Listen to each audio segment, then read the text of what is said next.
I'm so excited. I want to drink your blood. No! Guys, I don't... No! Okay, well, I don't know what's happening there, but I'm pretty sure that's not like a quote from the films. Or the book, rather. Or the films, actually. They're not quoting the Dracula books. They're quoting our short fiction from when we were kids. Oh, great. Oh, we should release that as a That's Patreon not in Dracula? special. No. Oh, dear. Dang it. My life is over. Well, I've always been a fan. Sucking a blood.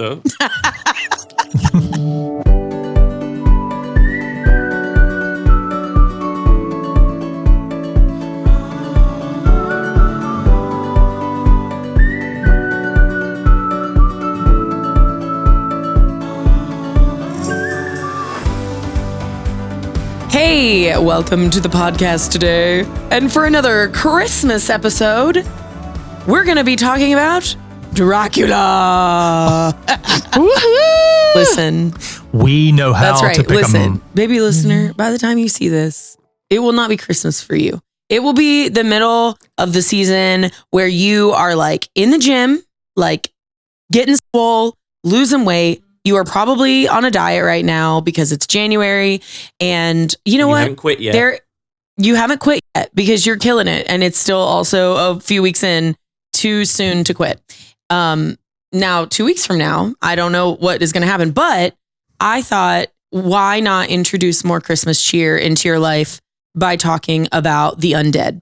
So that it seemed like a good call. So in preparation for this episode, I wanted to ask you all a fun fact. And today's fun fact is, did you have any childhood fears? For instance, fearing a monster under the bed? I will go first because as soon as I read this one, I did have an answer, but no one is allowed to judge me. Okay. I'm preempting the judgments. So that's what's going to happen, right? No one's going to judge me. Sure. Okay. I remember, and I apologize if I've mentioned this before. I remember we were watching something on the Discovery Channel about giant squid. You know, giant squid that live at the bottom of oceans. And I got really freaked out. I don't know how old I was, but we were living in Chester, so I had to have been at least 5th grade at the youngest. We watched this thing about giant squid. It talks about how dangerous they are and how terrifying they are and all this stuff. I went to bed and I stayed awake staring at my windows the whole night. And that happened more than one time because I was terrified that a giant squid was going to come out of the Ohio River. Come out of the Ohio River and come attack me in my bed. So we were very landlocked. We just lived up against a river, but somehow in my little child head, I just had this imagination where a giant squid was going to come all the way from like the Pacific Ocean and find me in West Virginia. So that was my like most notable childhood fear. I have talked about the one where I used to sleep on my back for a long time because I did see an episode of Rescue 911 where a kid got bit in the butt by a snake. And I was afraid a snake would come in and bite me. But I thought, if I sleep on my back, he cannot bite me in the butt. And I did not think about the fact that he could bite me on any other part of my body. So I didn't put it together. You were so stupid. I'm so sorry. Listen, it's not unusual. Mine, among many different kinds of things. I don't think I've said this before, but I watched an episode of a soap opera that Mom had been watching. It's The Edge of Night. Doesn't exist anymore. And I remember there was a woman who wanted to be involved with one of the male characters. And so she was going to hide in his bed. And she went to hide in his bed. And a killer came to kill the man. And because there was a body in the bed, he killed her instead.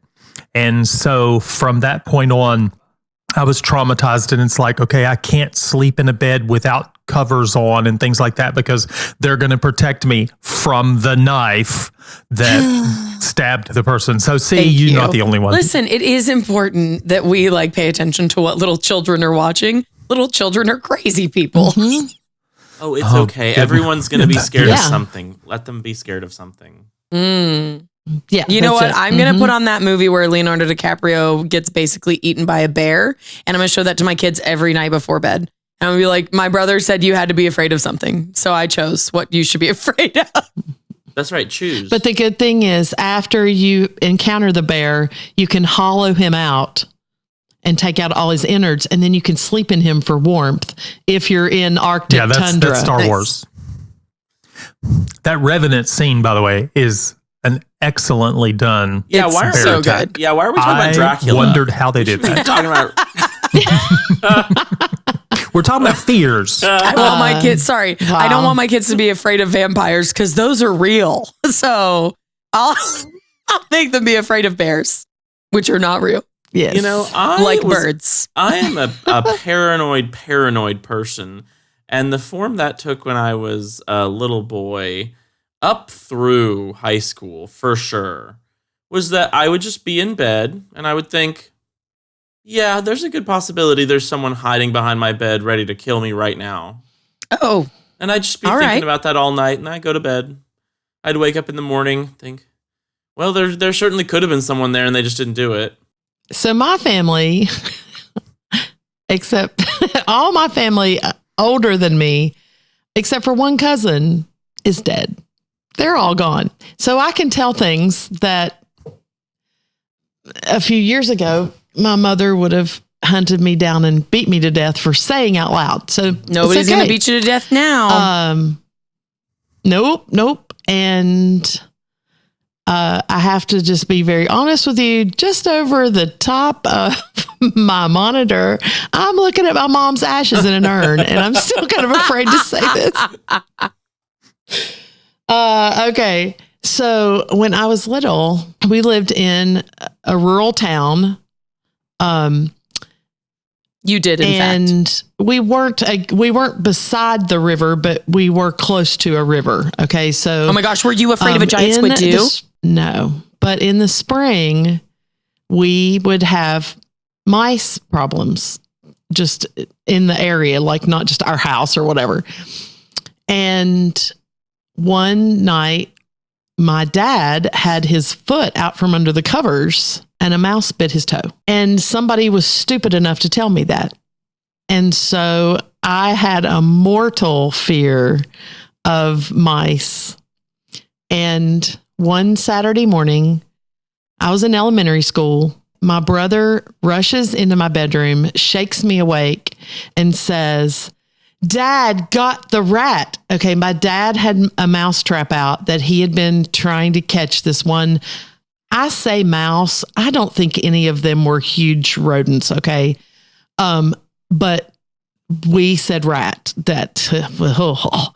And he said, come on. And he like dragged me out of bed.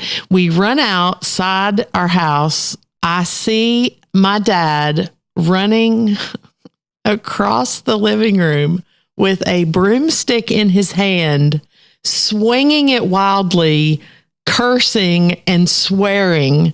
He had caught the mouse in the trap by the tail, so it wasn't dead. He let the mouse go because in his vengeance, he wanted to kill him. And he chased him through the house and smashed him in the hallway. And my mom wanted to kill him at that point because of what he'd done. And you think cartoons are completely unrealistic. Yeah. I will never forget in my life. I mean, if I'm an old 100-year-old woman in a home with dementia, I will remember my dad running across the living room, swinging the broomstick. That is truly a memory for the ages. Well, with that delightful list of horror stories, Josiah, why don't you tell us what happens in this horror story? Well, in Bram Stoker's original novel, he tells it in an epistolary format, which is kind of like book found footage. Through various diary entries, letters, and articles, Bram Stoker shares with the reader about a lawyer who travels to Transylvania in the Carpathian Mountains to sell Count Dracula, Carfax Abbey in London. This lawyer, Jonathan Harker, slowly learns Dracula is something evil, perhaps a werewolf or a vampire. Harker is trapped in the castle, haunted by 3 vampiric women and terrified by strange goings-on, like Dracula crawling in lizard fashion on the outside wall. I believe Harker leaps from the castle into a river and is nursed to health in Budapest, slowly making his way back to London. I say I believe because I did change that in my play because I thought that was a little silly. Spoiler alert. But aboard the Demeter, Dracula makes it to London first. He bites Harker's friend, the sleepwalking innocent Lucy Westenra. Lucy's friends, including Harker's love, Mina Murray, Madam Mina, get together to figure out the mystery of Lucy's demise and other strange happenings. Lucy's friend and brief prospective fiancé, Dr. John Seward, runs an asylum where Renfield is a patient. Renfield is a servant of Dracula. He's insane, but is he? Renfield goes back and forth between helping Dracula and feeling guilt and kind of helping Lucy's friends. I had to change that in my play too, because it's hard to really say how he really helps the friends, but he tries. Dr. John Seward, who the people in the book keep calling Friend John. Yeah, so Friend John also calls to London the eccentric Dr. Abraham Van Helsing, who was familiar with wild scientific theories like vampirism, hypnotics, and blood transfusion. With the help of Van Helsing, they put vampire Lucy to eternal rest, but Madam Mina has already been bitten. Long story short, they hypnotize Mina using her psychic connection with Dracula to chase him back to Transylvania. Van Helsing and Mina beat the Count to the castle, and Van Helsing kills the 3 vampire women. The men, Harker, Dr. Seward, a nobleman named Arthur Holmwood, who was going to marry Lucy, and a wealthy Texan named Quincy Morris.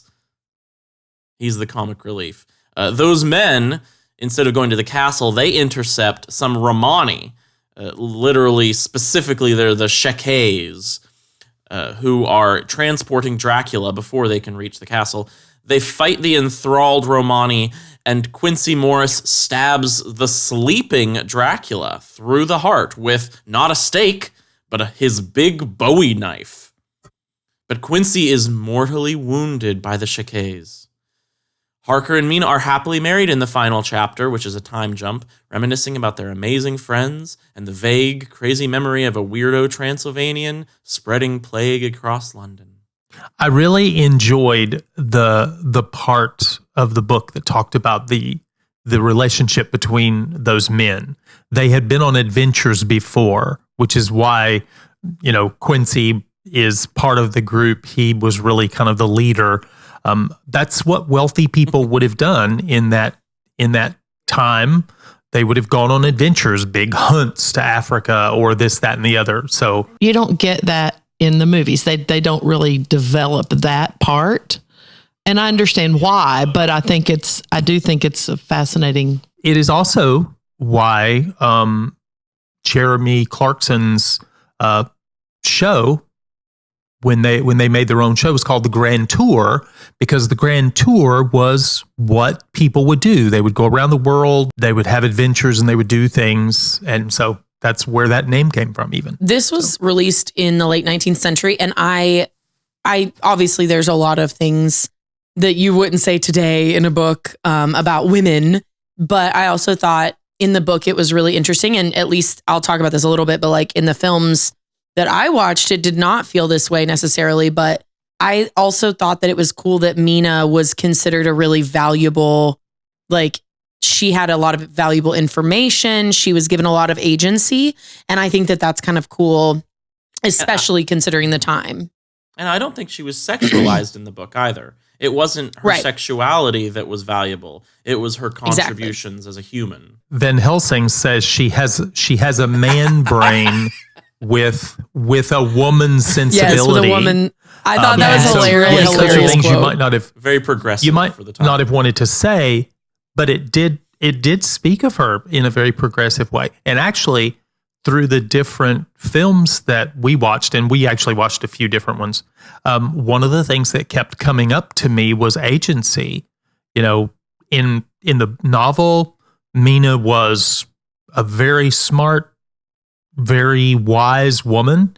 In some of them, she's, you know, I watched one of the Hammer films, and just a tiny little tidbit there.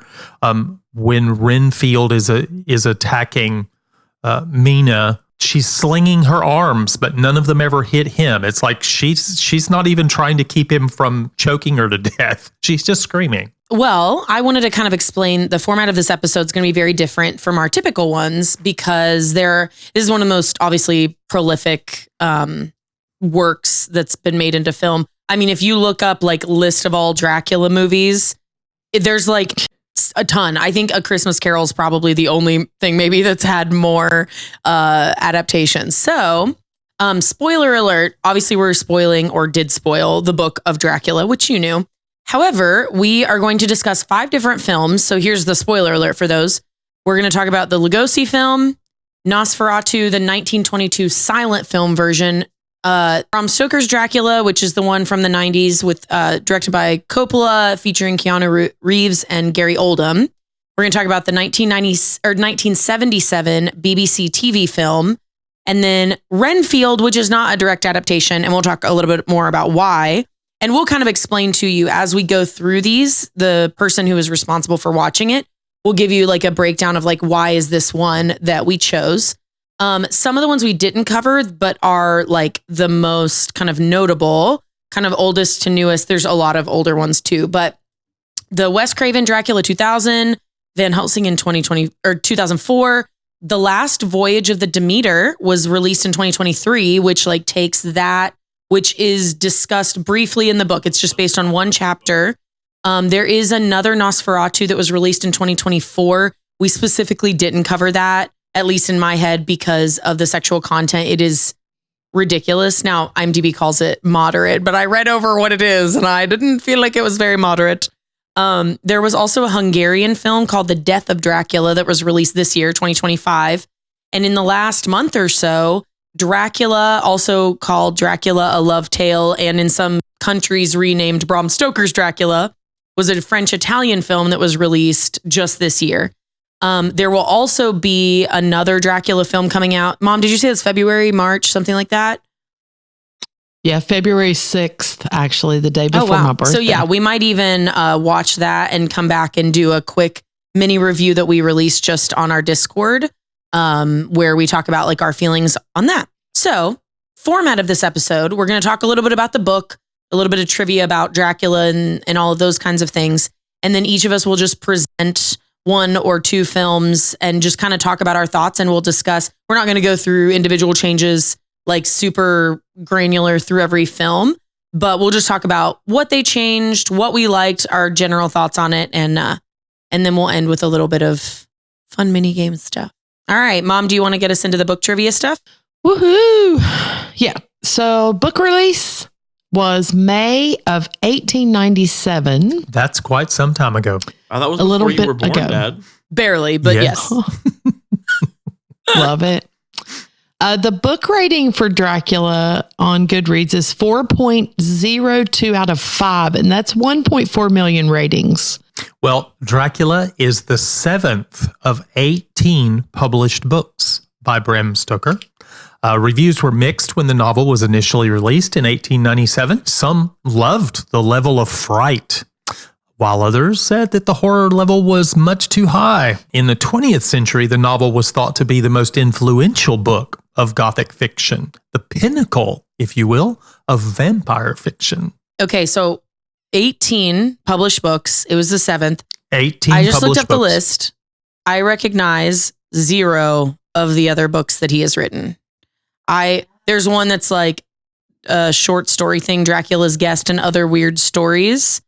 But like, it's so interesting that he wrote something that would become this wildly popular for so long. Dracula's Guest is purported to be either a first draft or concept for Dracula or the first chapter. And it was actually used as a story. And there's actually a film. One of the films is based on that piece. This was 32 years after the end of the Civil War. It's hard to put yourself back. Okay, where were we in the world? And anyway, back to some vampire lore. The sunlight being fatal to vampires doesn't come from Stoker's novel, although it is common in a lot of films about Dracula. It was first brought into the lore in the 1922 silent film Nosferatu. In the novel, Stoker uses sunlight to weaken them temporarily, but not like that they can be out in, and they don't glimmer like Edward and family. So just want to throw that in. Right.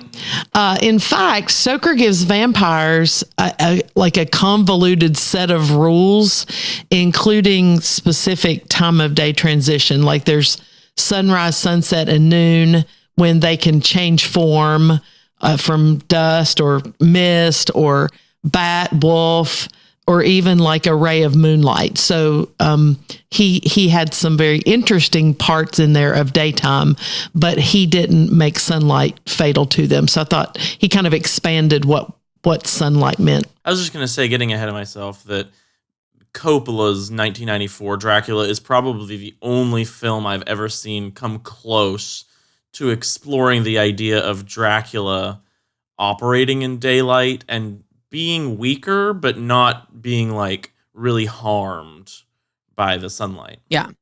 Now, call it me watching too much Twilight, but this was an interesting experience. You do watch too much Twilight. It's so beautiful and wonderful. Spider Hold on. Monkey. I gotta show you something amazing. Hang on. Wait a minute. Was that an imitation of the werewolf? That's an imitation of people watching Twilight. Look at this beautiful gift I got for Christmas. Oh. It says "Home Sweet Ho Ho Ho." It's the trees. Mariah made it. That's beautiful. She handmade it. I love it. Anyway, this was just an interesting exploration of me learning like what actual vampire lore is, like what original vampire lore.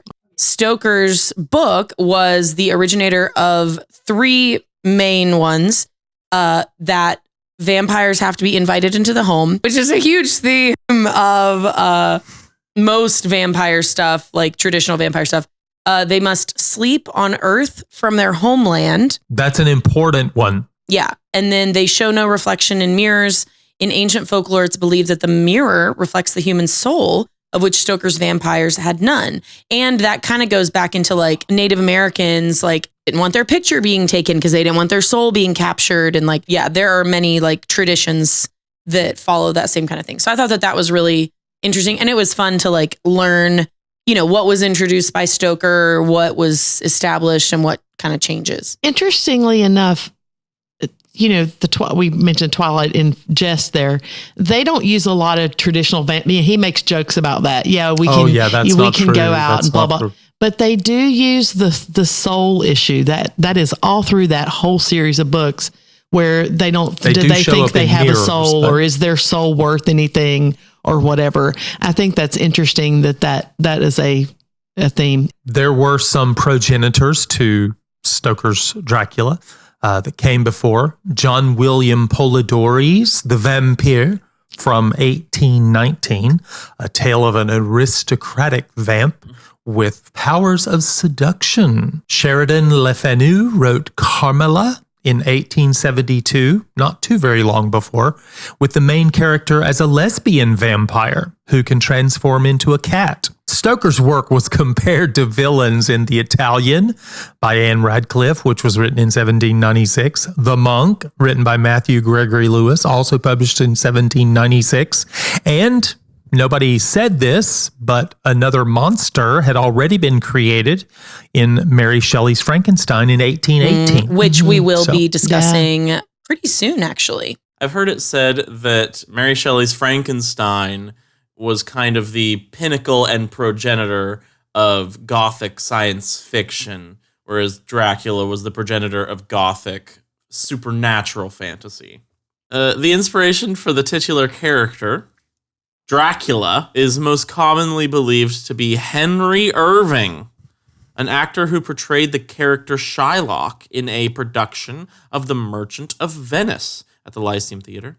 Stoker's review of Irving's performance stated that he was a wonderful impression of a dead man fictitiously alive, with eyes like cinders of glowing red from out the marble face. Bram Stoker and Henry Irving somehow became friends after the review was published. And Irving hired his new friend to serve as business manager at the theater. And you recognize the Lyceum Theater that previews a lot of the stuff we've covered.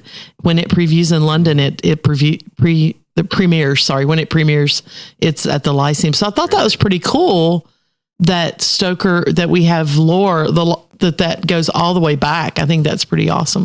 So Mom, tell us about which movie this is, why you picked it, and then tell us more about like your experience watching. Well, I wanted to watch it because my brother was a huge fan of old classic monsters. So Bela Lugosi is the penultimate actor to bring Dracula to life. As I read about him, actually, it was fascinating to read. He would walk around the set off camera just saying, "I am Dracula." And in the film, which is a black and white from 1931, he would walk around the set perfecting his accent and how he was going to portray this.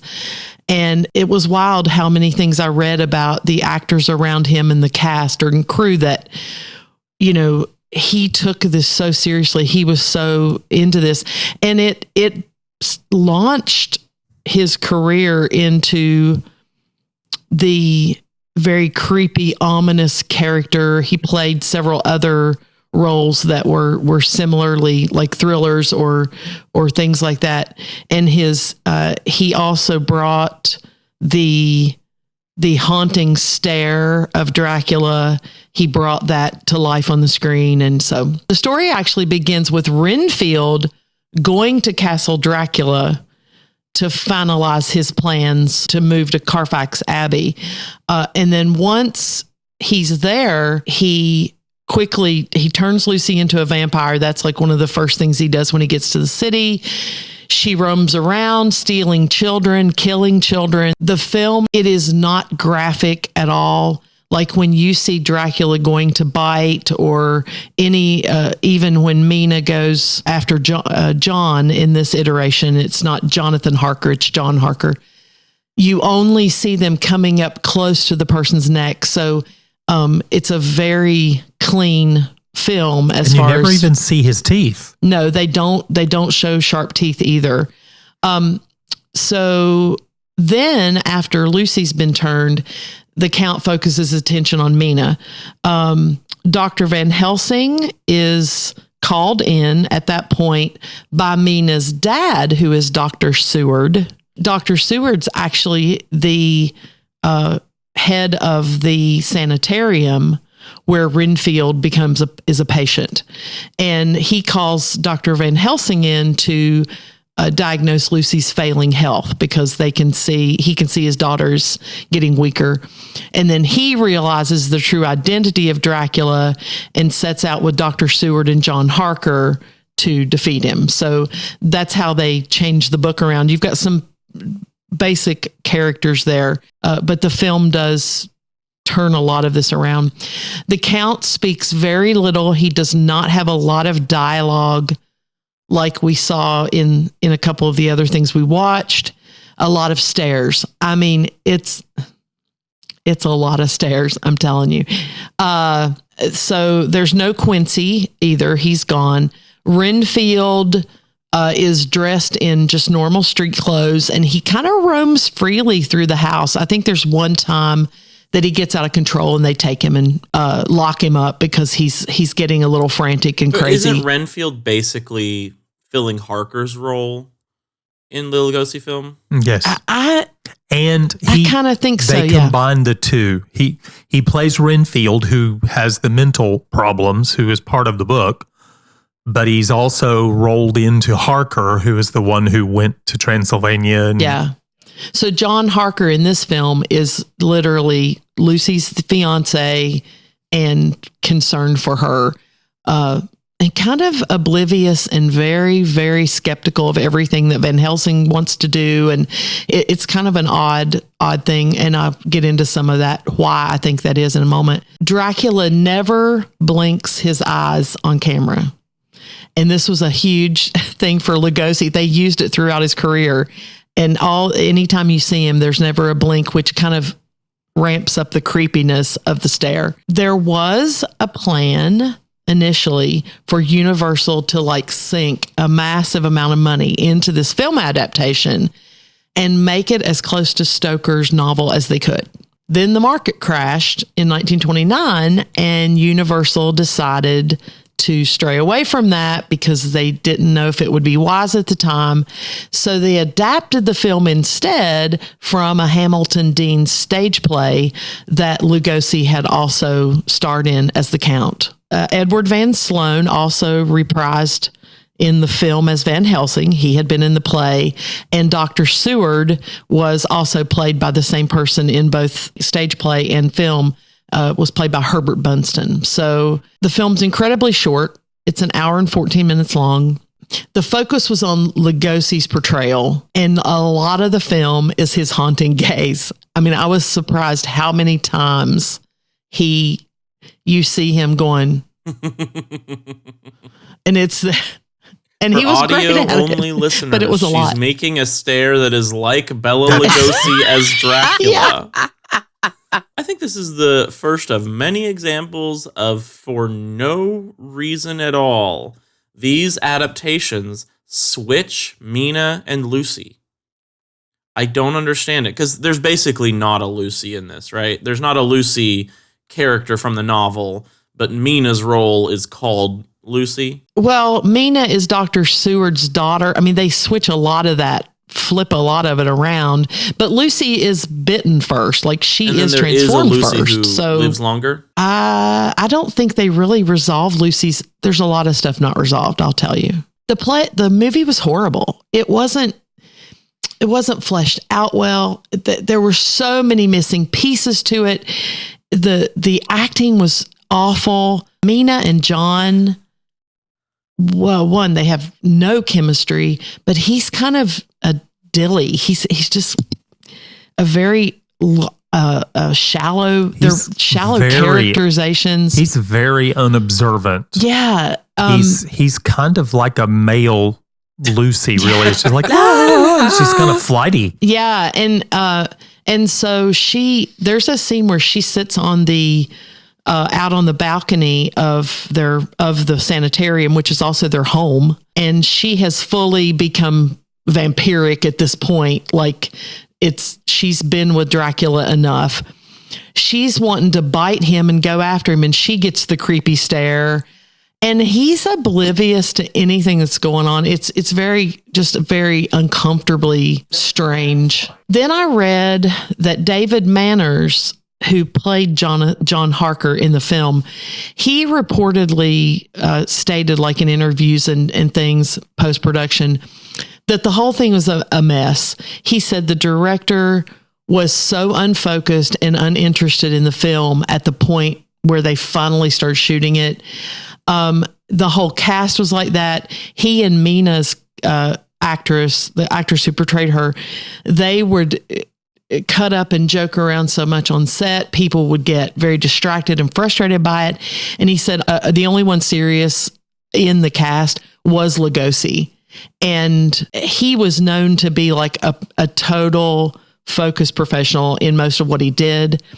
And he carried that through there. But David Manners said the rest of it was almost like a joke. And I read several other notes about that. And so I think between it being the beginning of the Depression and other things going on, they wanted to go ahead and do it, but the whole thing just kind of fell apart. And you see it in the acting. So as far as Bela Lugosi goes, has anyone seen that Tim Burton film Ed Wood?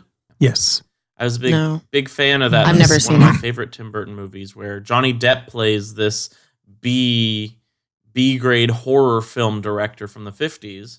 And kind of the heart of the film is that he has this complicated relationship with a late-in-life Bela Lugosi, played by Oscar-nominated Martin Landau. Got an Oscar nomination for playing Bela Lugosi in this film. It was kind of funny and tragic and heartwarming and exploitative all at the same time. Kind of like a nuanced reading of Greatest Showman, where P.T. Barnum, has all of these freaks in his freak show, and it's kind of a mixture of, is he exploiting them for his own profit, but at the same time giving them an opportunity to control the narrative around them and be in control of when people laugh at them. If Greatest Showman were a better movie, it would have a similar nuance that Ed Wood has to Ed Wood and Bela Lugosi's relationship. But I think it's a very interesting addition to, I don't want to say an understanding, because it's dramatized, but basically an understanding of where Bela Lugosi ended his life. He is the consummate Dracula because he did the first one. He did not reprise his role as Dracula for a very long time, and he only reprised it twice. One of them was in a parody type movie earlier than Ed Wood, but he had some difficulty with the studio, and they cast another actor when they decided to do the next Dracula. He did continue to work. He was in Murder in the Rue Morgue and some other kinds of Edgar Allan Poe things, but he wasn't Dracula again for a very long time. He had a pretty decent body of work, but I did the little bit I got into Lugosi's life.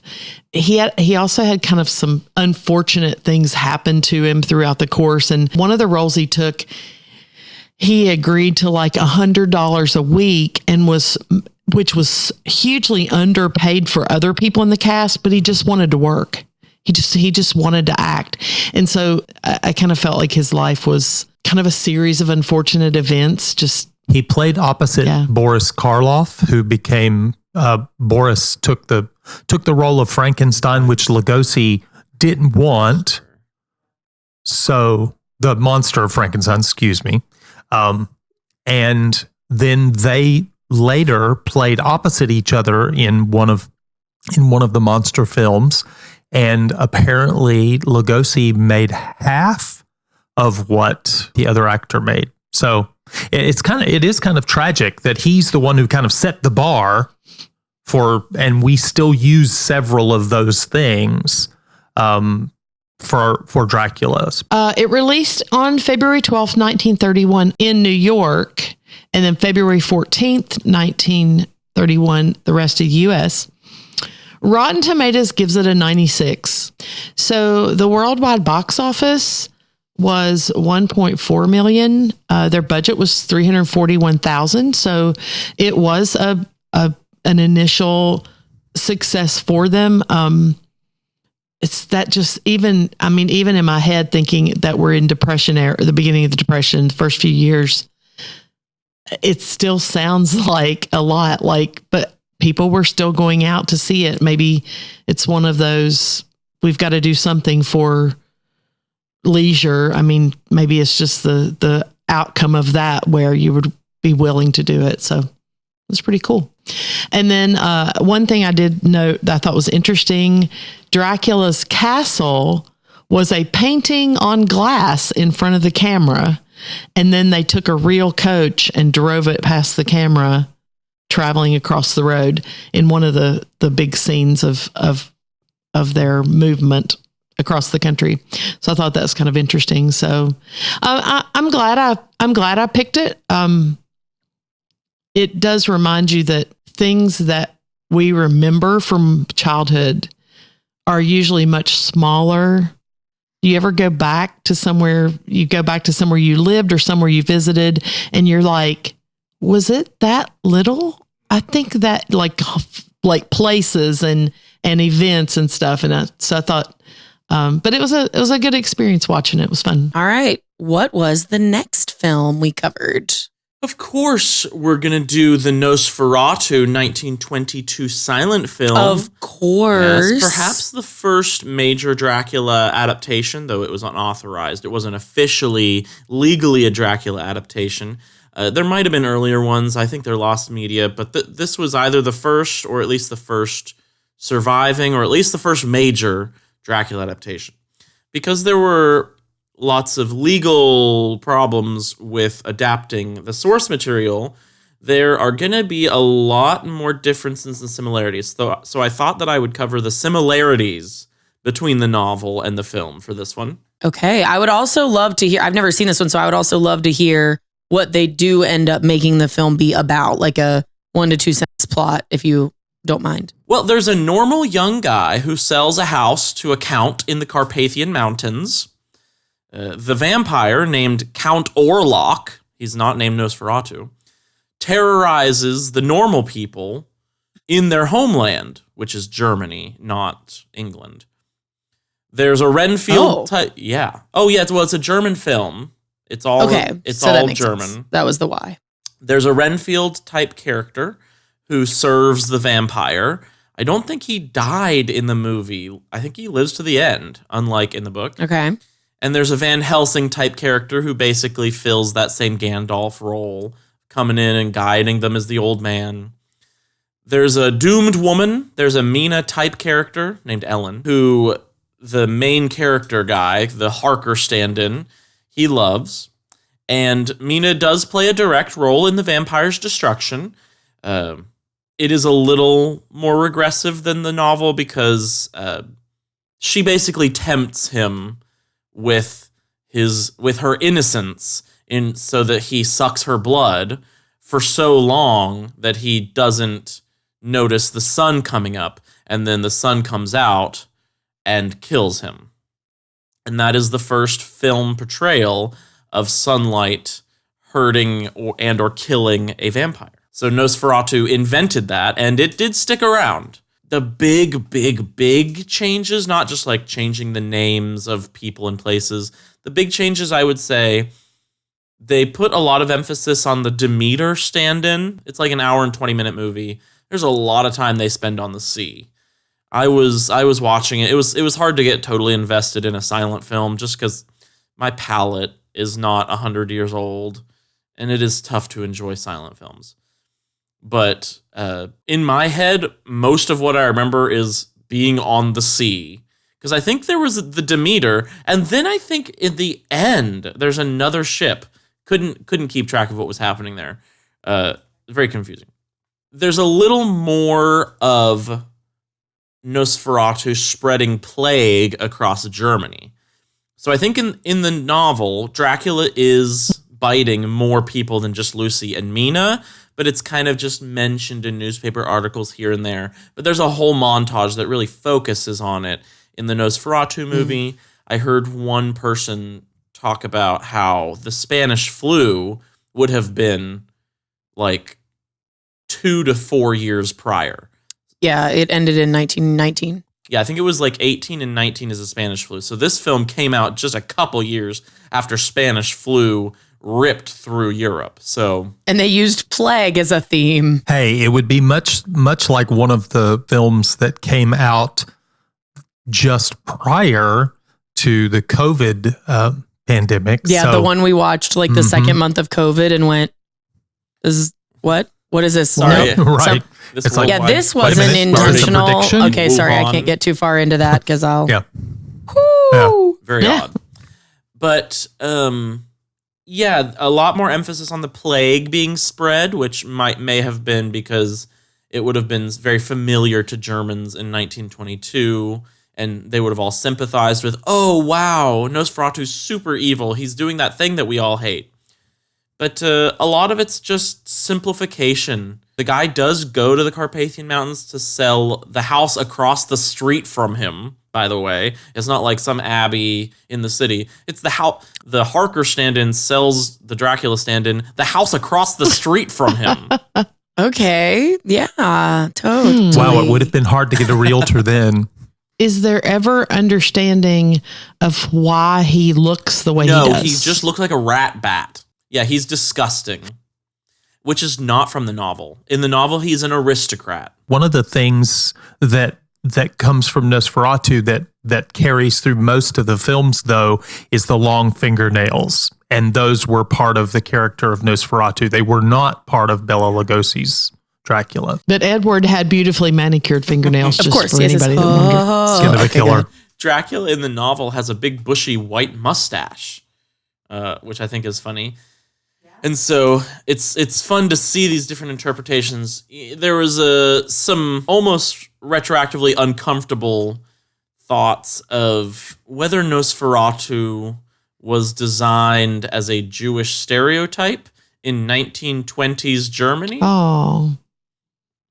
Oh, wow. Perhaps. So that's part of the discussion nowadays. Stoker's widow was very insistent about the fact that they had taken his work, and she won the court case. And in the court case, all copies of it were supposed to be destroyed. Wow. That's crazy. I mean, it was very cinematic for its time. It had a lot of iconic shots of Nosferatu with his fingers out.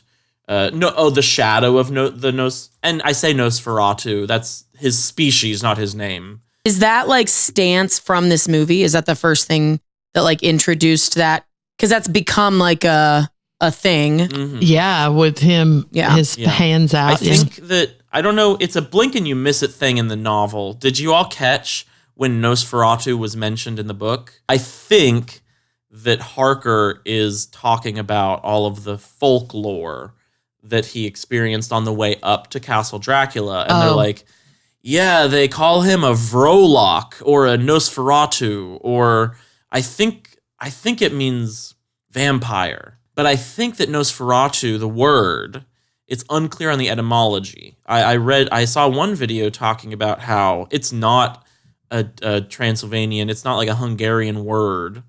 But Bram Stoker might have read it in an essay that incorrectly said that Nosferatu was a word for something like a vampire. Very, very cinematic, very iconic. It was difficult to, I mean, like Mom said with the Lugosi film, the characters are just so over the top. And, you know, for Nosferatu, it was interesting visually, but for the human characters, they were just so over the top to the point of unrealism. And, I did not necessarily enjoy most of the film.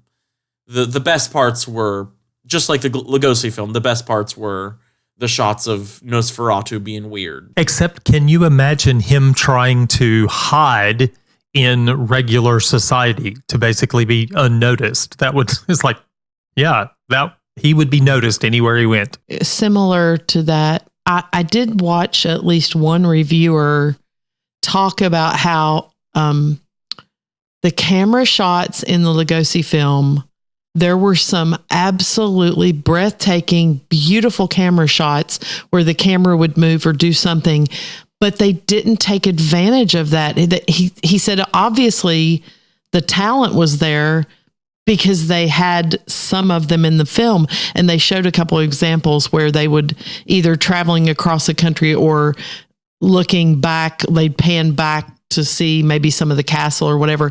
But they said so much of it, they just used a still camera and then very little movement of the characters too. So, I mean, I wonder if just because we're in the beginning of moving film and then early on in talking pictures too, that the acting was so bizarre or whatever. Really crazy stuff. I mean, to finish off on Nosferatu, it was released March 4th of 1922. Very hard to track budget or box office numbers from back then, especially interbellum Germany didn't have good records, but it seems like it was made, some people are educatedly guess about $24,000, and a lot of people say it made between $30,000 and $50,000 at the box office. It was low budget. It didn't make a lot of money, but it seems to have made its budget back. But as Dad mentioned, it was legally, all of the copies were ordered to be destroyed. So, you know, the fact that we can watch it today, it's legally should not be possible, but it influenced a lot of vampire lore in the nowadays, and it shouldn't have. So I watched, for the first time, actually, Bram Stoker's Dracula. This was the 1992 one with Francis Ford Coppola as the director, who directed The Godfather. I'm learning names. We've covered The Godfather. Shout out to go listen to one of our audio only episodes from season 2. I think we're in season 3 right now, so I don't know. I get lost. So I had never seen this. Josh had seen it before, though. So I'll talk about. This is the one. Keanu Reeves is Jonathan Harker, one of the main characters. Like throughout, he's I think a bigger feature than in like some of the versions we've been talking about. I would say this is also one of the two that's like the most accurate to the book. From what we saw. So Anthony Hopkins is Van Helsing. Gary Oldman plays Dracula. So I recognized a lot of the cast. So they follow the plot, honestly, like pretty faithfully. There's a few changes I'll talk about, but they really do kind of like follow the exact book plot, including even the way that they like band together and different things like that. So anyway, they follow a lot of it. The biggest things I noticed, number one, the film opens with a backstory on Dracula. So instead of just a straight horror film, basically they add this backstory to make it a tragic love story. In 1462, Dracula, a human, not a vampire, but he was like a warrior fighting on behalf of the church in a war. His wife, Elizabeta, dies while he's away, and he's deeply in love with Elizabeta, played by Winona Ryder. Elizabeta dies, and then his anger at her death and like the fact that the church allowed this to happen, he becomes transformed into an evil undead monster. There's like blood that comes out of a cross and like all this stuff. It's very religiously like very charged religiously. He transforms into the Dracula, the vampire character. But what it does is basically gives him motivation instead of just being a guy that's like being a vampire. When he gets to know Jonathan Harker later on, he sees a picture of Jonathan's fiancée, Mina, also played by Winona Ryder, and he goes, oh, it looks like her. And so it seems like the whole thing is kind of like him trying to relive his romance with his dead wife. They don't ever say it's reincarnation. No, it right? doesn't seem like she's the same person. From everything I saw, at least, it just looks as if he's like, oh, this looks like the same person. So it basically was, I think the first, and you can correct me if I'm wrong, I don't know, because Dad did watch one that's a little older, but I think this was the first time that full backstory thing was like added. It is not in the book. And I think that backstory, though, is used in multiple iterations moving forward. Like it's mentioned, like in Renfield, he talks about some of that stuff. So I thought that was interesting. And in the 26th version, it's going to be, that's the pinnacle of the whole story. It's the tragic is him and Elizabeta. So second biggest change, and this is the part that bugged me the most because it was frustrating. It's like super sexual. It is grossly super sexual. So I don't like this for many reasons. Number one, I don't like to watch smut in general. Like I avoid sexual content in movies most of the time anyway. However, I think the thing that bothered me most, it made two things change. Well, three really. One, Lucy is made out to be a skankopotamus. Okay. Yeah. Like I was disgusted by that. She in the book is, it was so they talk pitiful. about her all the time as this like innocent, sweet, like cherished person. She's proposed to by 3 men on the same day. And it is a difficult choice for her, but it's like, she's very innocent. The film made it look like, how many times can I boink these various men before choosing who to engage? It was very frustrating. Why did they have her and Mina kiss? Why did they do so that? weird. I was like, the rest of it's bad enough. And then you add this random girl kiss in. Yeah, I agree. And I'm sorry. I didn't know you hadn't watched it before. I would have given you I'm glad a warning. I'm glad I watched sorry. it. It was Josh had already seen it, so he literally was like, I have to go to Sam's Club. You can watch it while I'm gone. I was like, okay. So I didn't love that because in the book, Lucy becomes maybe a little more sensual. Like the vampirism, like there's kind of some very slight undertones of like, right. It's very minor. In the movie, it was like she was like that before any vampirism stuff. So it was like, it just made it her personality. Defeats the purpose of Lucy. I think in the novel, there's like a word or something that Bram adds in. There's not really a lot of action that's sexual, but I think with Lucy and with the 3 vampire women in Transylvania, he throws in the word something like voluptuous or lusty. He says voluptuous lips at one point. I did remember that. And the most connection that he describes in the book is like Jonathan felt her teeth against his neck. You don't even, he stops there. So all of his descriptions are very clean descriptions because he was focusing, I think, on the horror aspect and not trying to go there. So that brings me the second thing about the sexual undertones that was tough. So Jonathan Harker in the book notes he feels guilty when the 3 ladies like put their teeth to his neck, like you said. In the movie, he like cheats on, well, she's his fiance, so they're not married, but he does cheat on her like while in the chapel area of Dracula's castle. That bugs me a lot. The third one, which I think is probably the worst, is that Mina's role is then sexualized. So in the book, in 1897, she is given a lot of agency. She's very intelligent. She's the one that pulls together a lot of the information that tells the group of people what to do. Now, the men still want to protect her and things like that, but she's given a lot of agency and is obviously one of the people that mainly leads to the downfall of Dracula. However, in the movie, rather, again, she is also very sexualized and like it becomes more about that. Also, in this film, Dracula is shown walking in sunlight without being weakened. Now, being destroyed by some sunlight, as Josiah pointed out, is introduced in the Nosferatu film from 1922. This film kept some of the book, like where he can walk in sunlight, but unlike the book, does not emphasize that he is like supposed to be weakened when out in it. So it kind of like, it just like cut that all together. The way that they do the plot, including the murdering of and drinking blood of babies, which is so creepy, by the way, gets kept from the book. The film actually did keep some of the like epistolary.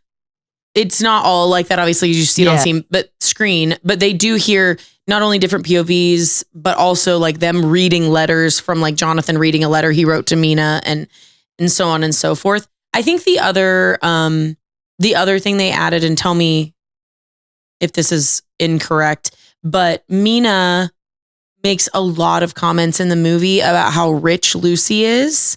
And like she tries to draw a lot of comparisons to like how poor she is versus Lucy's rich aristocratic lifestyle. I think it was kind of like part of them making Lucy into that trollopy kind of character was like she's just rich and has nothing to do with her time, whereas Mina was like a teacher, and so she had to like, she was like more well studied and stuff. So yeah. And the Karma Sutra, bringing in the Karma Sutra, I was like, Coppola, what are you doing? Why? Mom, you've seen The Godfather at least twice. So in the book, Mina is a teacher, so she is a working woman, whereas Lucy does not have a job. So like that basis is there where Lucy doesn't have to work to live. Mina does work, but yeah, I don't think it goes much beyond that in the book. Well, this was out on November 13th of 92. Rotten Tomatoes gives it a 69%. I mean, it is more positive than negative ratings. And then the box office for this one, pretty high at 216 million. So I would say this is like probably one of the more well-known, more rewatched Dracula films, It may be the last Francis Ford Coppola movie to have a positive rating on Rotten Tomatoes and to make money at the box office. It was also one of the last movies of this type that used practical effects for a lot of things. The strange shadow stuff in the background is not CG. It's another actor in shadow. And it was also another reminder to me that, I love Keanu Reeves, but especially that probably heightened the affection I found for Dracula when he was in London on the street, because I looked at him and I thought, okay, she could be with Keanu Reeves, Jonathan, or Vlad, the handsome, dapper gentleman, Dracula. What was that? Still a little weird looking. But hey, kudos to him still. One of the reviewers that we listened to said this is probably one of Gary Oldman's very best pieces of work. He is completely in a plethora of great works, because he's a real Oldman fan. He said, unfortunately, it is also Keanu Reeves' probably one of his worst roles, because the accent is strange. He acts so poorly. It literally is like the one time I've seen him look unintentionally just like awkward as an actor, not like an awkward character. Like he seemed like even delivering his lines, it was like, seemed like a person who had just learned his lines. You know what I mean? It was weird. So now we get to the 1977 BBC TV film Dracula, which is considered by Cinema Massacre and most other sources to be the most book accurate. You've probably never seen it. This was the first time I'd ever seen it, and I like it. I mean, I like it, and I like Dracula and stuff like that, but I had never seen this one before. Cinema Massacre is a YouTube channel. It's the same guy who does Angry Video Game Nerd, but Angry Video Game Nerd is like a persona. Cinema Massacre is more like his natural personality. He did this awesome video, and we didn't want to mention it at first, so you listen to our episode instead of his video. He does great video. It's like 35 minutes on the 12 closest Dracula adaptations and how close to the book they follow. Not the best one, but the best adaptation. And so that was a great inspiration for this podcast episode. So that's why we mentioned it. Cinema Massacre considers this one to be the most book accurate. Definitely this one hits lots and lots of the elements in Bram Stoker's Dracula. Dracula is very alien and predatory. In this one, he's a little bit more romantic, a little bit more tragic, but he's still very close to that. The tone is very similar with the romance. It's kind of subtle. The violence and horror is similar. The movie does make a change with the ending. In the book, Dracula is destroyed quickly, almost anticlimactically during the chase back to Transylvania. In the BBC film, we get a much more dramatic, emotionally charged death, which is kind of neat. Nice change. The BBC movie is really a tragic gothic romance based on what people in the 1970s would have considered gothic romance. The atmosphere is the same. It's the foggy London kind of thing. And Dracula's an aristocrat in this one. Mina is a central figure. She does have agency, and Van Helsing is the intellectual hero. Some of the ones that I watched other than this, aside from Mina not having much agency or brains in some of them, there are a couple of them that Van Helsing is the primary character, and most everybody else is missing. But this one kept him there. About Van Helsing, I did think it was interesting in the novel that he does become the exposition machine, because he's the source of a lot of knowledge on this sort of thing.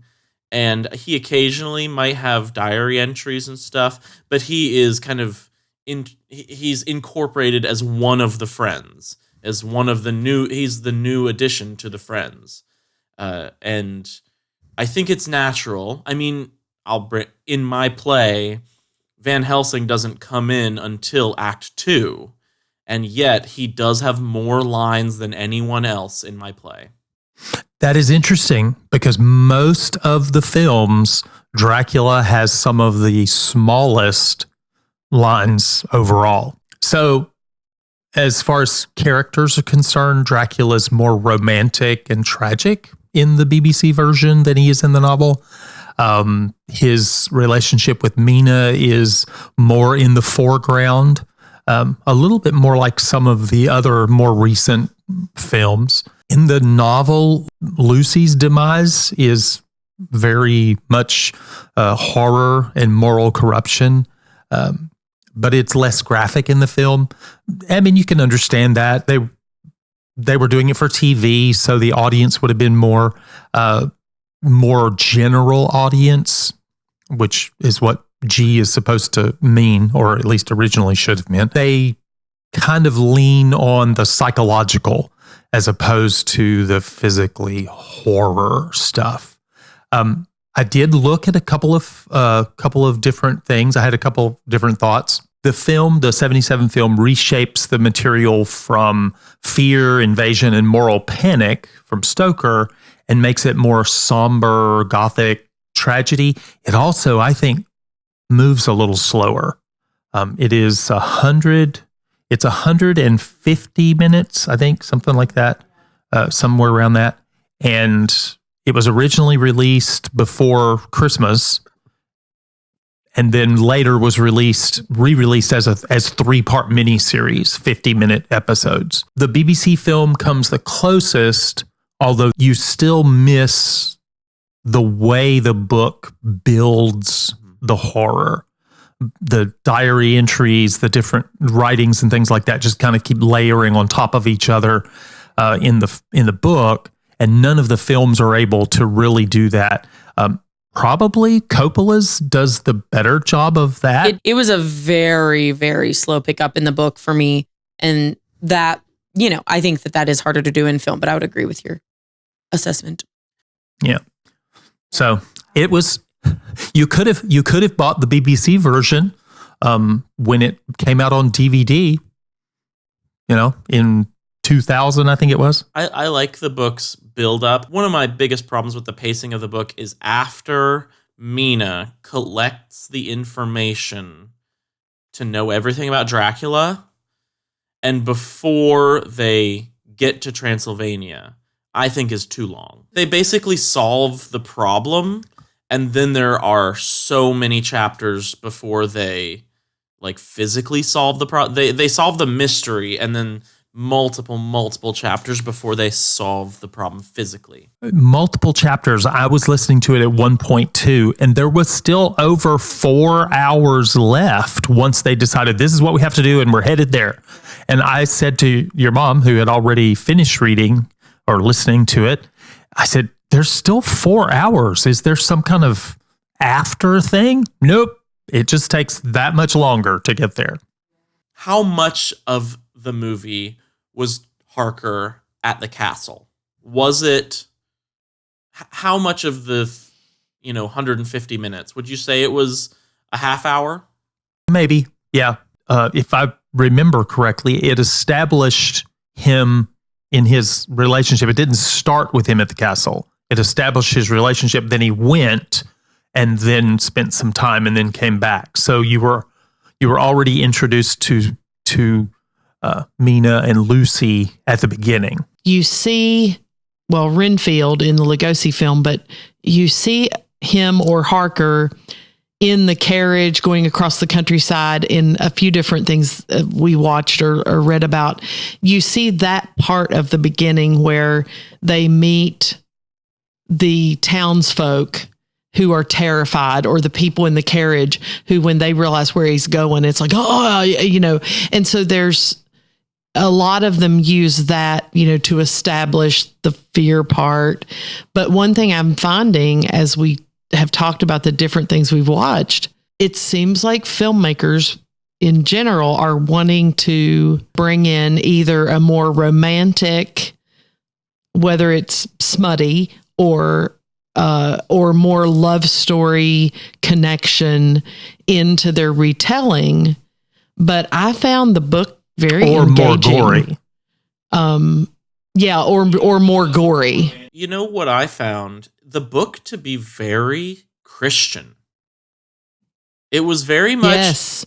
Oh, and yeah. nobody wants to do that. No one wants to do 5 Christians set out to destroy a demon. One of the Hammer movies actually the main character, and it was funny because 3 movies in a row, the main character besides Dracula was a man named Paul. It was never the same actor, but it was a man named Paul. The reviewer said, "Why didn't they change his name?" But anyway, the first one, he's actually going to marry the woman, and he's sitting with her father, talking about, asking for her hand in marriage. And he asks him about his life. And he says, well, I'm an atheist.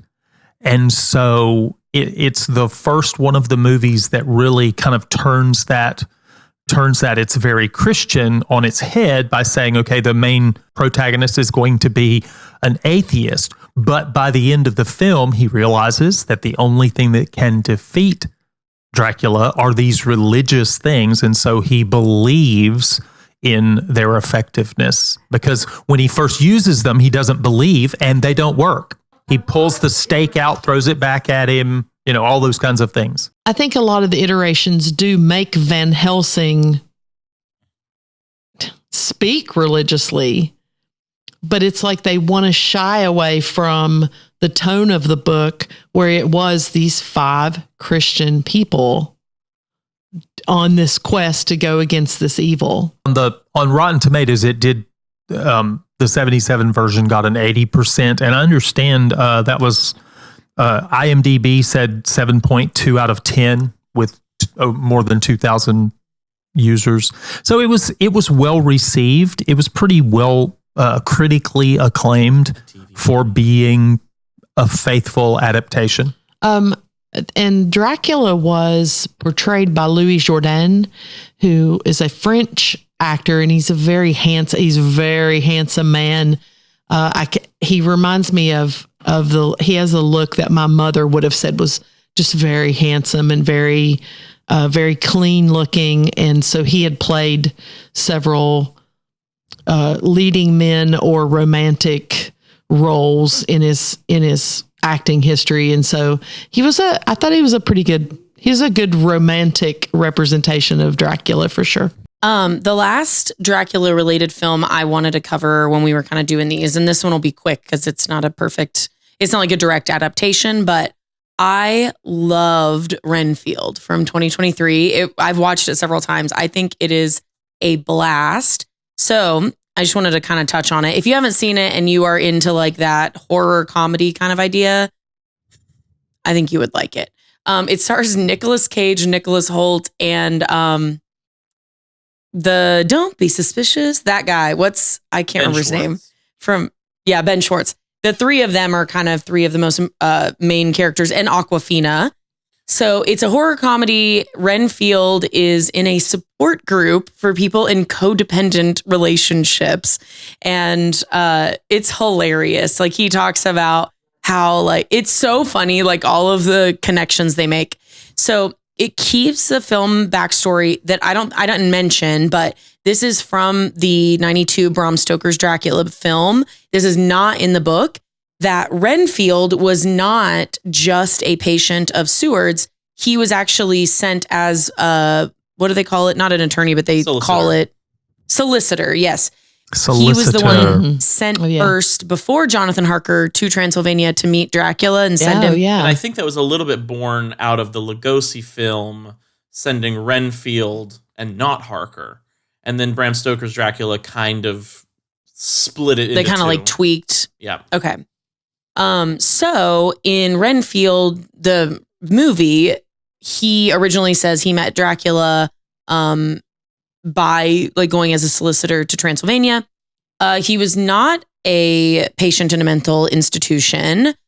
He does actually have some of Dracula's powers, not as much, but he's very powerful. But instead of eating humans, he eats bugs to do them. So he explains the like Renfield not trope, but like backstory of like bug eating, that those give him powers, which I think is hilarious. It's very gross. And it's a horror comedy. It's, it's very in the vein of like, what are the 2 British guys? They did a couple, Hot Fuzz, and then Nicholas. They did one that was a Nick Frost, not vampire. One of them was Scotty on the new Enterprise. Yes, Simon Pegg. They They also did like a zombie one. This reminds me of those vibes a lot. Yeah, Shaun of the Dead. That's it. Dracula also gets like damaged very severely, like to the point where you see his skin sloughed off and you see his like bones and stuff. And like basically it's Renfield's job to like find them a place to lay low so that his vampire can convalesce, which is hilarious. It is a fun film. I think the one thing that came out like as I was like watching it and thinking back to the book that I did think was really interesting was Rebekah Quincy, who's played by Awkwafina, is a police officer. She is kind of the Mina character. In some ways, like she's very powerful, has a lot of agency. She's the one putting all the puzzle pieces together.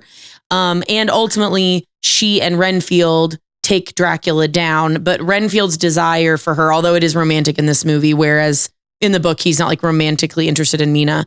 Renfield's desire for Rebekah Quincy is what causes him to ultimately like fight back against Dracula for real, for real. So I thought it was so fun. Like it is an amazing film. It does have a 59% on Rotten Tomatoes, which is stupid. Do not come at me. This film is so much fun. I mean, Nick Holt is cute.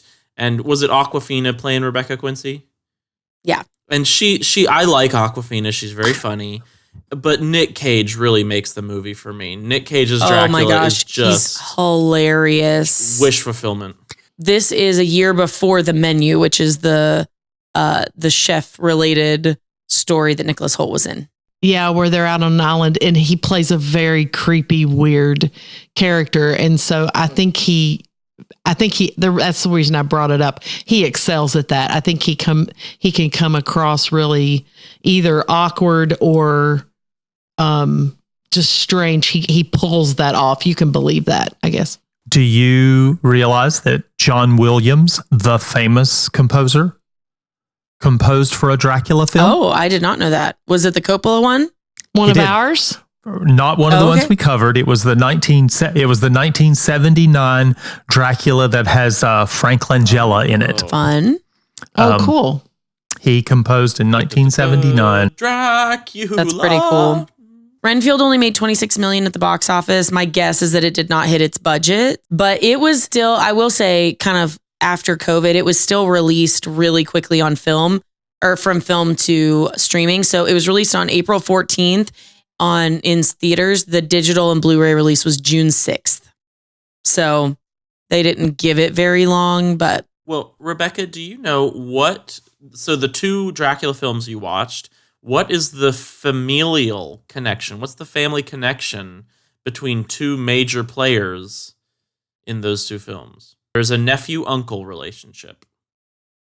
Actual family connection? Okay. Mm-hmm. Is one of them Gary Oldman? No. Is one of them Nicolas Cage? Yes. Okay. So Nicolas Cage is the older one or the younger one in this familial relationship? Nephew. He's the nephew. Is it the guy that played Van Helsing? Oh, no, not Anthony Hopkins.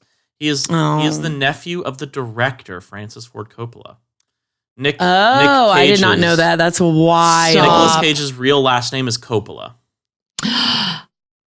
I did not know that. And in the Lugosi film, there's a teenage girl who's 14 years old at the time of filming who was the niece of the president of Universal. And she got a bit part in the film and she has this role. She's a little teenage drama queen that's like, oh no, what are we doing? He can't go there. And she has this little part. And she was also the oldest, she survived the longest of all the people in the cast of that film. And she passed away, I think, in the early 2000s, I think. Anyway, familial relationship and for whatever which film that was is. That? The Lugosi film. Nice. Mm-hmm. Wow. Anyway, yeah, it's cool. So for our little mini game section, we had two fun things we wanted to cover. First of all, we had a Patreon sub who is in our Discord, Seth. Seth asks, and this is a question each of us can answer. If you could turn into a vampire, from which movie or book would you be? I mean, I'm going to say Renfield because it's the funniest version, in my opinion. And I definitely hate all of the other ones in terms of the way that they are vampires. So that's my answer. Okay, I'm gonna say Twilight. Okay. Just as it doesn't I didn't. say it I has to be thought one we of were these picking books. from this Because of his episode. soul. Yeah, I thought we were choosing from this episode books.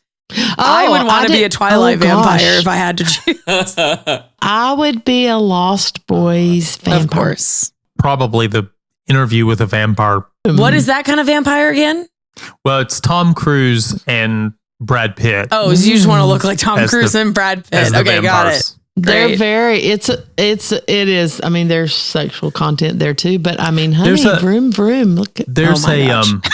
there's another For audio vampire only vampire listeners, Mother just miniseries. pulled recently. down her the shirt at the shoulder to invite Just to our, expose our my neck a father, little the bit. pastor, to bite her on the neck. la, la, la, la. Confusion. Okay, so Hmm. for our second little minigame section here, Josiah, you wrote a stage play I based did. on this book. What did you change? Like, what direction did you take it? Okay, big changes. So Act 1 is actually shorter than Act 2. Act 1 is Jonathan Harker at Dracula Castle and the Demeter. So I try to take my time because I think Dracula's Castle with Jonathan Harker is the most suspenseful part. I think it's just, and the Demeter are both so suspenseful. Whereas once you get to all the friends, it's really cool, but it's not suspenseful horror as much as it is an adventure, like a gothic adventure novel instead. So I wanted to focus on the suspense of it in the first act. I do have a scene before Harker goes to the castle where you're introduced to all the characters. That's where Lucy gets proposed to by 3 men in the same day. I make a big deal out of that as well. Thematically, I think Bram Stoker has this a little bit, but I have it's Seward, Holmwood, and Quincy all propose to her. They ask for her heart. Those are the 3 who give her the blood transfusion to try to save her life at the beginning of Act 2 that Van Helsing recommends. And those 3 men all stab her as a vampire. So I keep that through line of those are the 3 men who ask for her heart, who pump blood into her heart, and who stab her in the heart. Big differences. I currently open the play with the brides of Frankenstein, of Dracula, singing a little song to be creepy to kind of establish that setting before you go to the happy friends in England. Act 2 opens with Renfield, and Dracula does his thing. It's a shortened version, but it's kind of from the book. The biggest difference, I would say, is that I make Dr. Seward into a villain at the beginning. So basically, he is offended that Lucy did not accept his proposal. And in the same breath, he sees Mina, who is in love with Harker, who's there, but they're not engaged. And so Seward, you later learn, is kind of thinking, oh, well, maybe I'll get the second best. I'll get Mina. I just want to marry someone, and I'm jilted. So Renfield, I take from Lugosi and from Coppola's version. Renfield is Dracula's solicitor, but he has gone insane. So Dr. Seward is one of the people in charge of giving Renfield's clients away, like finding solicitors. And he tells Harker, who he knows is down on his luck, hey, Harker, I have this guy in Transylvania. You should go sell him a house. I know that you're struggling. This will really give you enough money to, feel comfortable enough to marry someone, because he doesn't want to marry before he has money. So Seward basically sends him to Dracula, not thinking he's a vampire, but thinking, okay, that'll be long enough for me to convince Mina to marry me because she's poor. And he does that. So I also have Harker not escape Castle Dracula. It's a cliffhanger. You think he might be dead at the end of Act 1, But then they get to Castle Dracula at the end of Act 2, and they find that the brides of Dracula, the sister brides, have been keeping him alive so that they can slowly pump a little bit of blood out of him at a time and have a constant source of blood instead of killing or turning Harker and then running out of his blood. So they kept him alive, torturing him, but he's alive, and he's reunited with Mina. But Mina is married to Seward when they are reunited. So it's hard for them. And in the last scene before the final confrontation with Dracula, which I do put at Castle Dracula, Dracula's awake. I don't have him sleeping.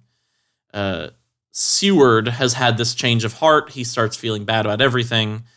And he's like, Mina, I'm going to divorce you. You're not in love with me. You need to marry Harker. And she's turning into a vampire at this point. But he's like, I believe everything will turn out well. And when all of this is done, I don't think that you and I should stay together. You should be with Harker. It's clearly meant to be. And she says, I made a vow to you before God. I'm not divorcing you. And so it is Seward who sacrifices himself to kill Dracula. And he's the one who kills Dracula, and it also kills him, freeing Mina up to marry Jonathan for a little time jump. Literally cannot wait. Yeah, I was going to say, this Spoiler hasn't alert, been everyone. on stage yet. Not yet. We've had a few readings of it, and they've gone really well. It's still 15 minutes too long, and I'm getting to the point where it's only cool stuff left. So it's really hard to cut any more stuff because it's all so fun. Do you have any plans for when that'll come out? It's a good question. I've just had so many things on the docket. I need to, maybe it's a New Year's resolution for me to find a place for this. I've mentioned it to a couple people, Murfreesboro, Donaldson. Now I'm working at a professional theater that just did a Dracula adaptation, the script of which I was very critical. Probably shouldn't put too much on the record, but I think it's going to be beautiful. It's going to be a lot of fun. I think that it adds... I don't think it takes away much at all from the novel, and I do think story-wise it adds a little bit. I have a question. Which character was absent from the version you watched or present in the version you watched that you wish would have been the opposite? Would have been included if they were excluded, or would have been excluded if they were included? That's an easy one for me. The Lugosi film made Mina's character a very shallow. I was so disappointed in the shallowness of that character. And after I watched it, I was almost finished with the book. And the ending of the book even ramps up the strength of her character even more. And so I was so distressed watching it, thinking, why did you do that with her? She's this incredible, deep, wonderful person in this story. So that was the easy one for me, is Mina. In the Nosferatu silent film, I don't think adding, a Seward or a Quincy or a Holmwood would have added much to that story they were telling. So what we were left with, Harker is just such a, I'm the Harker stand-in. I forget what his name is, but it's Hutter, Hutter. I'm Hutter. Oh, I love the Mina stand-in. Oh, what's this rat person doing buying a house across from the street from me? Oh, I'm just a little dandy. It didn't really do much for me. I wish that I was very disappointed in the adaptation of the Harker character. I did not like Lucy in my adaptation in the Coppola version. I was just... Oh, yeah. I said it, and it was just Agreed. it was the Yes. most distracting ones. Not a big fan of that, so... I think that's wonderful. I watched several different ones, and one of the ones that I watched just extra, not one of the ones we really reviewed, left out Quincy. I thought that was a miss. He's an awkward character in the novel, it is awkward. Everyone's British or European. He's from America. How do they know each other? Well, the novel gives them a good backstory, although it's only hinted at, not really explored in depth. But I like the Quincy character, and so in the ones that I watched without him, it's like, oh, everybody's so serious. Mm-hmm. You need Quincy, who's a little lighter. It's one of those things where everyone at the read through was like, why was this character here? I was like, it's in the original novel. Like, that's crazy that's in the original novel. But it adds a lot of comic relief, literally relief from the serious drama. I love Quincy being there. Well, kind of like with Godfather, there were just a few chapters that I have to completely ignore because I think the book is kind of a masterpiece. I think it's slow in the end, and I just kind of have to breeze past the chapters in between them, basically solving the mystery and actually physically solving the problem. So long between those two things. But other than that, I think it was a lot better than I thought it would be. When I read it last year, I was like, oh, this is unique. And with the found footage element, it had probably been done before, but so extensive in sticking to that format. I thought it was very effective in, because almost every book from that day would have been told from an omniscient narrator perspective, where Bram Stoker would have said, and Dracula did this because this is his power, and this is what he was thinking. It would have taken all the mystery out of it. But in making it from these people's perspectives, sucks you into their world in Victorian England, where they don't know what's happening. They don't have the lore of vampires. They don't see inside the head of Dracula. And the format of the novel actually contributing to the final plot of Mina putting it all together so that they can defeat Dracula with the information they have. I think it's just kind of a stoke of genius, a stoker of genius. Yeah. So altogether, I mean, I'd give the book, like, if I can breeze past the last 4 hours of the book and then just skip the last two or three chapters, then I would say 9.5 out of 10. I think that, Nosferatu silent film is classic, but, it's a silent film. It's just so old. Lugosi's great, but it's just so old and not greatly, the other actors weren't in it. You can tell. I didn't see the 77 TV film. That would be interesting to watch for sure, especially if it's free on YouTube, you said. But, the Coppola Dracula, I don't ever want to watch it again. And it was way too sexual, but that's probably like the most artistic of the movies, the most beautifully gothic. I wish that that world weren't filled with such disgusting, unlikable characters that get up to disgusting things. But I think that it is probably the most artistic and beautiful movie adaptation. I loved reading this book. I didn't know what I think about it. I wasn't sure if I could engage, but unlike Prometheus, American Prometheus wasn't fully epistolary, but I thought there would be, when I read that was the format of Dracula, I thought, oh, is it going to be similar?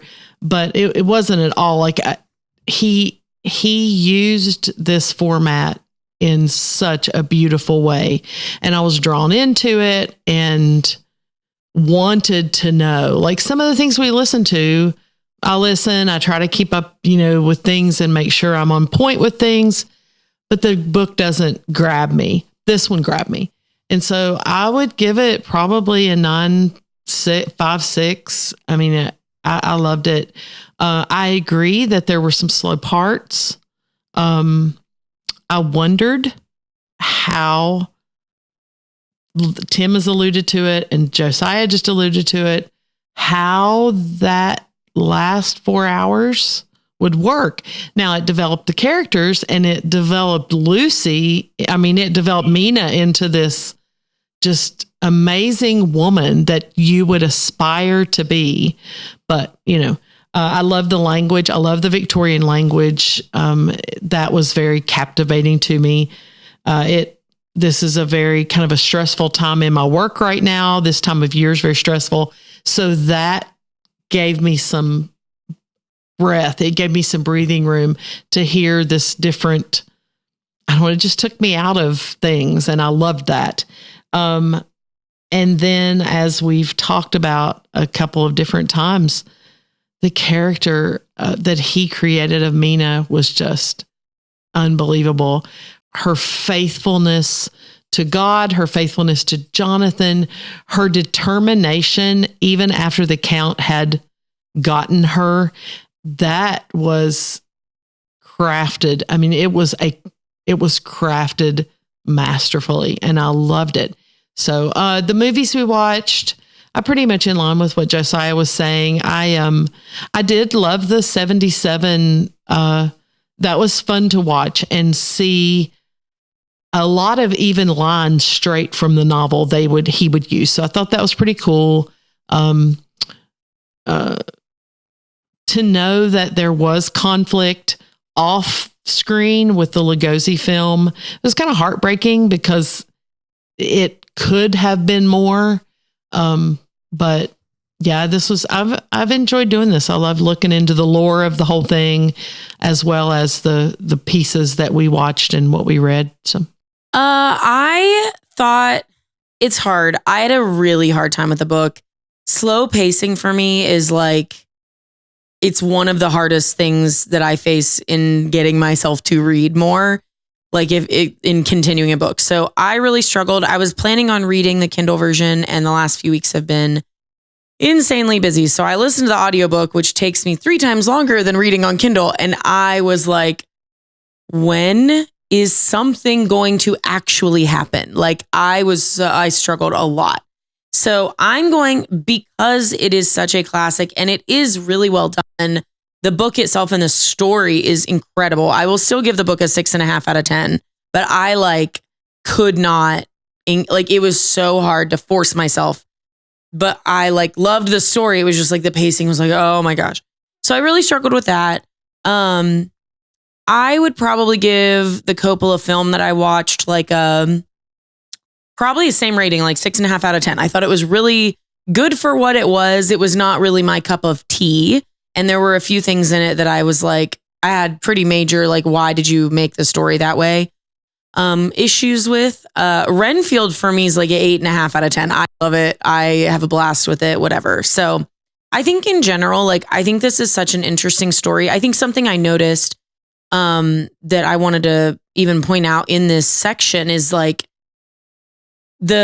the addition of the love story with Dracula and these things. I think a lot of that comes from modern filmmaking wants to give people, especially villains, motivation. Even if they're still villains, they have to have a motivation. And I think the book was so cleanly he's a vampire and his motivation is I want to suck your blood. He wants blood. He wants to live and he's evil, he's soulless. And so that's it. Renfield didn't have to be someone he had met. It could just be somebody that he realized he could prey on. And so I think it was interesting. That part of the book was really interesting to me. I understand why they try to add more motivation on screen and I get why. And, I don't have a problem with that in its, at its core, but I do think that it was an interesting factor that the book just didn't do that. And I thought it was kind of that part was very fresh for me and felt nice. So, yeah. Well, I would probably give the book a 9. I really enjoyed it. I liked the way that it read. I enjoyed the pacing and things like that. I did struggle with the part where it was still 4 hours from the end. And I thought, oh, well, that sounds like the chapter before the end. That was rough. I appreciated the 77 movie. I think the scenes in it are probably a little less memorable. If they stick in your memory, maybe. But I would probably give it a 7.5 or so, something like that. I realized as we were doing this that I probably grew up on the Christopher Lee vampire on Dracula and Frank Langella, who that one was from 79. So those are probably the ones that I was actually familiar with as a child and a young adult. I enjoyed Renfield. I thought it was a wonderful concept. I enjoyed that. The Lugosi film, I'm glad that I saw it, but it is not all the things that I expected it to be, because for me it almost seemed to be missing some important elements. So I would probably give it a 5 for what it is. And then one of the other ones that I watched, I'd probably give them a 5. I realized that Coppola would probably get a 6 visually, but I have a real problem with the sensual nature of it. And I honestly think that most of the films that have followed it are trying to see if they can ramp that up. Can we go farther? Let's make that which is worse. It is definitely unfortunate. So for such a Christian principle, like Josiah said, it is very overtly Christian. The only things that can take care of Dracula are these Christian symbols, and they have to be holy. They can't simply be secularized or whatever. A wooden stake is not good enough. You have to believe, blah, blah, blah. I actually had to ask ChatGPT in my research. I just had the thought in my head, wait, how does Dracula live in Carfax Abbey? It's an abbey. But then I was reminded, ChatGPT, and I went back to the chapter as well to confirm that it had specifically been deconsecrated, the abbey. Bram Stoker describes how, it used to be an abbey, but for a long time now, it was specifically de-holified by the church.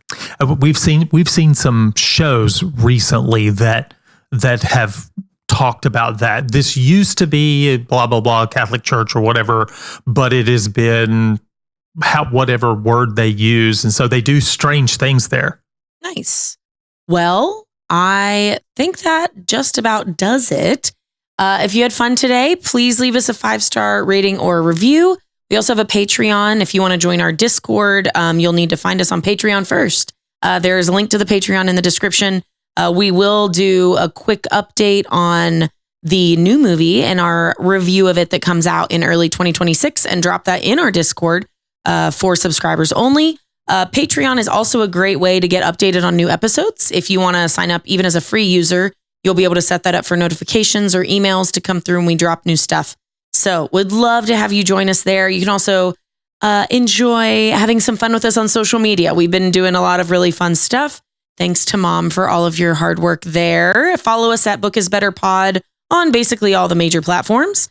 And by the time you hear this, we will have gone to Universal and gotten to meet Dracula, go to see Das Steakhouse, which is a steakhouse themed after him, and go on a ride that's themed after one of the things he does. So keep an eye out on our social media. And until next time, I want to suck your blood.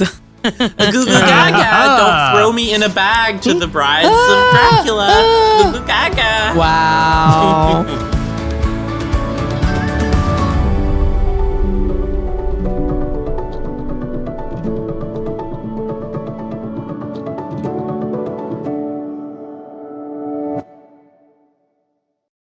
Wow. Ooh, That was truly a exciting. Beautiful summary. Thank you. It's great. You should be an author.